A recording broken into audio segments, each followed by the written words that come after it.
Hey guys, it's Carly from All the Pretty Books, and for those of you guys who are new to my channel, I realized I haven't introduced myself in a while. So, I'm Carly. I've been collecting Harry Potter books since around 2009 or so. I actually started off collecting screen-used movie props, which is an odd jump, I know, but then went into rare and signed Harry Potter books shortly thereafter, maybe after about 6 months. And I've been doing rare and signed Harry Potter books as well as now translations. So yeah, that's what I do. I've been doing buying and selling and really heavily collecting. I love the rare stuff. I love the signed stuff. I love the really hard to find stuff, and I love meeting the people along the way. So that's kind of why I do what I do. So anyway, for those who are new, welcome to my channel. That's a little bit about me. And yeah, anyway, I realized that I was updating my website, alltheprettybooks.net, and I was adding to the Scholastic US page, and I realized that the 25th anniversary Scholastic Harry Potter books, which you've probably heard me discuss on the podcast that I co-host, Dialogue Alley, and I've probably made some snide remarks in the past on videos I've made. I realized, one, I haven't made a video exclusively about them, and I do have some thoughts about them, and also they're really just not adding to my collection the way that I would like. So I plan on selling the 25th anniversary Scholastic Harry Potter set, but I wanted to do a video first. So here we are. The 25th anniversary Harry Potter books, it was a set, was released in May of 2023, published by Scholastic, who have published the first edition, the 15th edition, the 10th anniversary edition, 20th anniversary edition, and other editions in between. Scholastic is the main publisher of Harry Potter books in the US. Scholastic published the 25th anniversary set, which is crazy to think about that it's been 25 plus years now. And anyway, Scholastic published a full set to commemorate, I suppose, the 25 years of Harry Potter.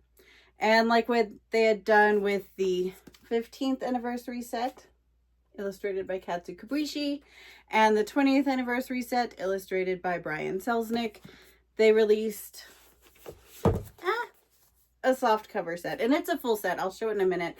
I have very limited space in my book room at the moment, so I don't just have a table set up where I can show things easily. So this is what I have to work with.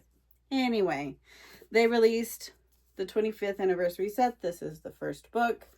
Cover is slightly different, but for the most part, there's some foiling changes and things, but for the most part, essentially, they released the first edition cover art slightly more decorated for their 25th anniversary edition. And like previous anniversary sets, you could buy them individually or in a box set. I bought them individually because I didn't want to pay for the box set, essentially, and Barnes & Noble had a buy a book for $12.99, get one at $7.99. So that's how I bought all 7. And of course, since they essentially are reusing first edition cover art, Mary Grandpré is the illustrator of that cover art. Her cover art is featured on a majority of US Scholastic Harry Potter books, and it's all really good. I'm not complaining about the cover art. I'm more complaining about, or more upset about, I guess, Scholastic's lack of effort, which I'll get into a little bit later on. There's some slight modifications with the 25th anniversary set. The spine is different. This is a first print soft cover, so you can see the spine is different. This is the 25th anniversary edition, and the back covers are different. But for the most part, with the exception of the foiling, they're fairly similar. And I mean, yeah, they're pretty. It's shiny and it is pretty, but are they 25th anniversary pretty? That's kind of my hang up. So I thought I would look at and show you guys just a really quick comparison of what some other publishers have done for the 25th anniversary, and there's loads more that I could look at. I just kind of cherry picked some of my favorites. So this is the 25th anniversary Harry Potter and the Philosopher's Stone, issued by Bloomsbury in 2022, the year prior. And it's got the 25th anniversary badge. It's got the original cover art that we saw on the first edition. And I mean, on the outset, it doesn't look like it's that much different than Scholastic. But for starters, it is a hardcover, so they have Scholastic beat there. And it's a really nice quality hardcover, which is kind of a big thing for Bloomsbury. They're not known for necessarily quality of books, especially in some of the Harry Potter books. But that's a different topic for another video. It has Doodlings by J.K. Rowling, which wasn't in the first edition. They also have the illustrator Thomas Taylor's words about illustrating the book, which is cool.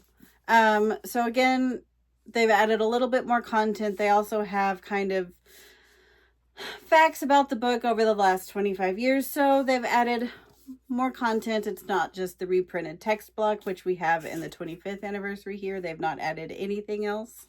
It is just the book. And that's it. So, you know, Bloomsbury added a little bit more here. Also, this is a limited edition, and that Bloomsbury said it was going to be on sale for a year while supplies lasted. So there's also that. The Dutch 25th anniversary book is stunning. It is really stunning. It is probably my favorite Dutch book out of the Harry Potter books. It is really well done. They used original cover art, much like we've seen with some of the other 25th anniversary editions, but they made the Harry Potter shiny, which I know we see on the US. They made that shiny instead of matte, like what we saw in the original Dutch edition. But they've added some more things to the book again. So it is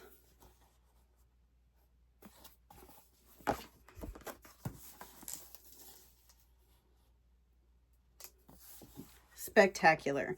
They've also gone through, there is an interview with the translator, which I think is really cool. I wish I could read it. There's an interview with him, and they included stunning art. Like, this is such a well thought out book. It really is. And they also have, this is a banner. It says 25th anniversary Harry Potter, the original cover art, and it just kind of streams across. So there's a banner. We have door hangers, bags. Like, I feel like the Dutch publisher put in more effort than Scholastic did by a decent amount.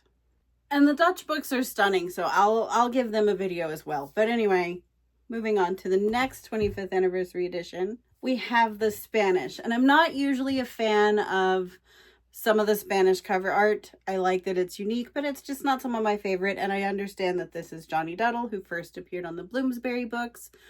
But they took the Duddle art and they did beautiful things with it.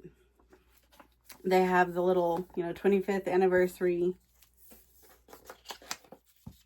thing, and I'll put that back on. But so you can just see the book in all of its beauty. And we've got a multi-chrome spine. And it's harder to see, but the pages here are really light purple, kind of a light lavender purple, because of what they've done with the paper. And the book is just, again, really well done for a 25th anniversary edition. They put in thought, they put in effort, they made it really pretty. They also used some of the J.K. Rowling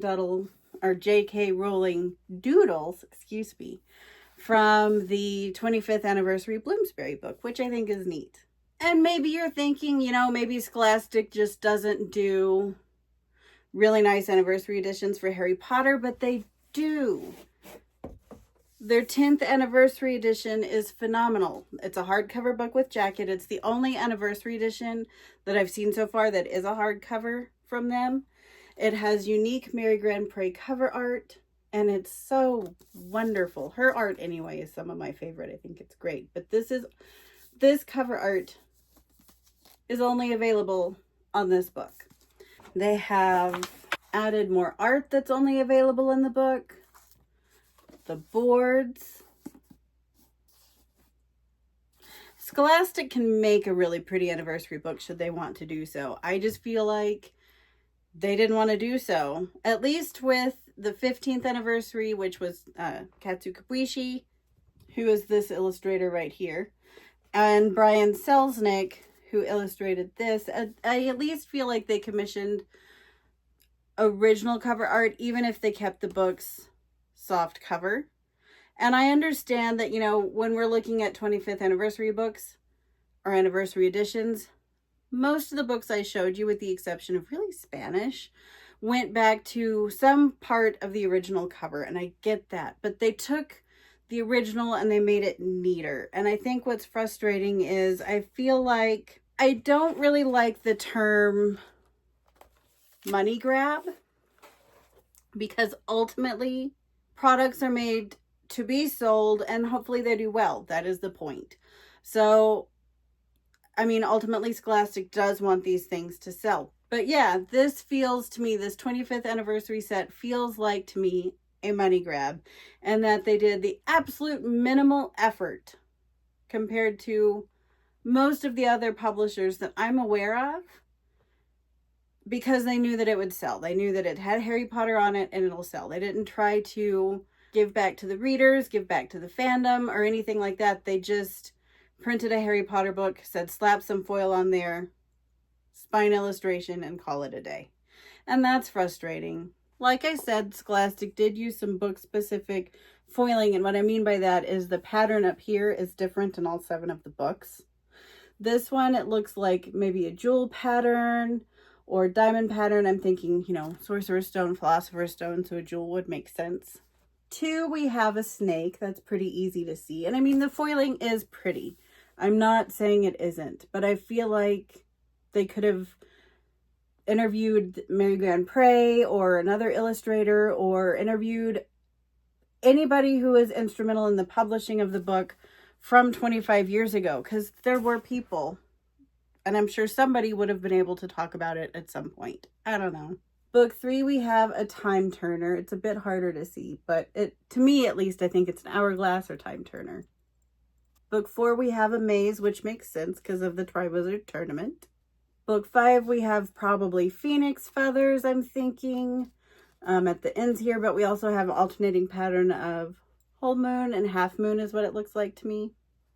Here we have, though, that kind of up there looks like the pensieve, maybe, I'm thinking. We have stone. This to me looks like snake eyes, probably Voldemort's eyes if I had to guess. And I mean, yeah, they're not bad. I wouldn't say their 25th anniversary great. And it looks like Scholastic kind of agreed. I don't know what they're doing, but they're releasing a stenciled edition. Book 1 is already out. They actually released book 1 in 2024.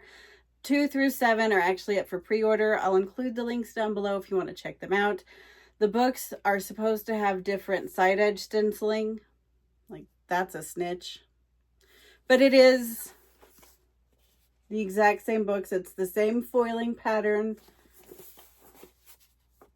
same back, and if you put the books together on the spine, they'll create the same back image. So literally they've taken the 25th anniversary book, printed a side edge, released it a year later, releasing 2 through 7 a year and a half later. It's kind of like an apology set. I'm not sure. I'm pretty not sure I'm going to buy from them anymore. Or rather, I don't think I'm going to. If I buy the stenciled edge set, I'm probably, because it is pretty. I like the snitches. And the others, like I said, are supposed to have different, so not matching stenciling, which I do like. We've seen a lot of stenciled edges, lots of sprayed edges last year, this year. But I really think I would buy it secondhand. I'm pretty put out with Scholastic anyway over the debacle with the Minimalist book and the continuation of Goblet of Fire without Minimalist. So I'm probably not going to be buying from them anymore, is kind of at least where I stand right now. Because, yeah, between the Minimalist thing and, I don't know, just not appreciating their readers as much, at least the Harry Potter people, I don't know. I'm kind of put out with them. But of course, even if I don't get the new Scholastic books, I'll still put the books up on my website as well as links to buy, because I understand other people will want them. And that's okay. And if you'd like more Harry Potter content, I do co-host a delightful podcast called Dialogue Alley. We have so much fun. And in fact, in our latest episode, you can hear what me and Mel, one of my podcast co-hosts, think about the debacle with the Minimalist Scholastic interactive books. We talked about that all in our latest episode, which is out now. We actually recorded our episode that'll be coming out on Monday, Tuesday, a little earlier today, in fact. It was great. We had Peter on, and we are the official podcast of the Potter Collector, so he joins us sometimes, and we really do have so much fun. But anyway, if you do want more Harry Potter content, I'll put the link for the podcast down below, and you can check it out. We also have a great website. If you have a Harry Potter book that you're trying to find out if it's rare and or valuable, you can check out our Dialogue Alley website, dialoguealley.com, and I'll put the link down below. We have a really cool flowchart to help you figure out if your Harry Potter book is rare and or valuable. So I'll put the link down below for that. It's really pretty cool. If you're curious about rare Harry Potter books, signed Harry Potter books and or Harry Potter books around the world, or what Harry Potter looks like in Bosnia or sounds like in Greenland, you can check out my website, alltheprettybooks.net. And I'm currently updating it. It is quite a lot of work. So, you know, if you get on there and you're on a page and it looks like it's missing info, it probably is, but fear not, it's being updated. But I do have lots of really neat Harry Potter information up there. Blah, I'll get through that sentence at some point. But I do have lots of really neat information up there is what I'm trying to say. Lots of information about different editions, J.K. Rowling forgeries. I collect translations, so Harry Potter books from around the world, and then the Book That Lives project, where you can hear what Harry Potter sounds like in the Faroe Islands, Greenland, Iceland, Japan, China, and so many other places where Harry Potter is published. And again, I'll put that down below.